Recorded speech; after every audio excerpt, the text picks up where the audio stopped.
Hello పార్టిడెంతుని ఈరోజైతే మనం beach event అయితే ఒప్పుకున్నాం. టైం లేకైతే ఆటోలో సామాన్లు ఎక్కించి వీడియో అయితే తీయలేదు. దారిలో వీడియో అయితే కవర్ చేసాం. దారిలో పెట్రోల్ కొట్టించుకొని మన ఈవెంట్ బీచ్ సైడ్ అయితే మనం బయలుదేరాం. మనం ఆటోలో సామాన్లు ఎక్కించి వీడియో అయితే మనం తీయలేదు. ఆల్రెడీ ఆటో అయితే ముందుగా బయలుదేరిపోయింది మాకన్నా ముందు. దాని వెనకాలైతే మనం వెళ్తున్నాం. ఇదిగో మన ఆటో వచ్చేసింది. సామాన్లు అయితే ఫుల్గా లోడ్ చేస్తాం. బీచ్ ఈవెంట్కి అయితే టైం అవుతుంది. ఈ బీచ్ లొకేషన్ వచ్చేసి వెంకటనగరం బీచ్. ఇక్కడ బీచ్ అయితే చాలా బాగుంటుంది. అప్పటిపేట దగ్గరలో వస్తుంది. ఇక్కడ లొకేషన్ అయితే ఎక్సలెంట్గా ఉంటుంది. బ్రిడ్జ్ మీద వ్యూ చూసినప్పుడు చాలా బాగుంటుంది. మనమైతే ఒక ప్లేస్ సెలెక్ట్ చేసుకున్నాం. అదైతే కొద్దిగా ఇదే మనం ఈవెంట్ చేయబోయే ప్లేస్. ఇక్కడ నుంచి లోపలికి వెళ్తే మనకి బీచ్ వ్యూ అనేది చాలా బాగుంటుంది.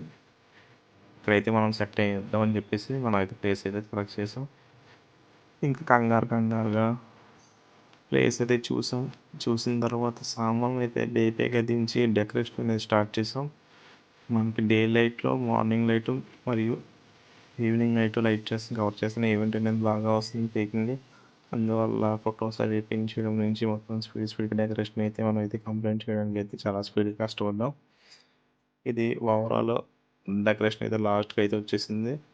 లైటింగ్ కూడా మనం నైట్ వ్యూ కవర్ అయ్యేలా లైటింగ్ కూడా మనం అయితే సెట్ చేసాం. ఫొటోస్ లైటింగ్ మొత్తం అన్నీ కలిపి అయితే మనం సెట్ చేసాం.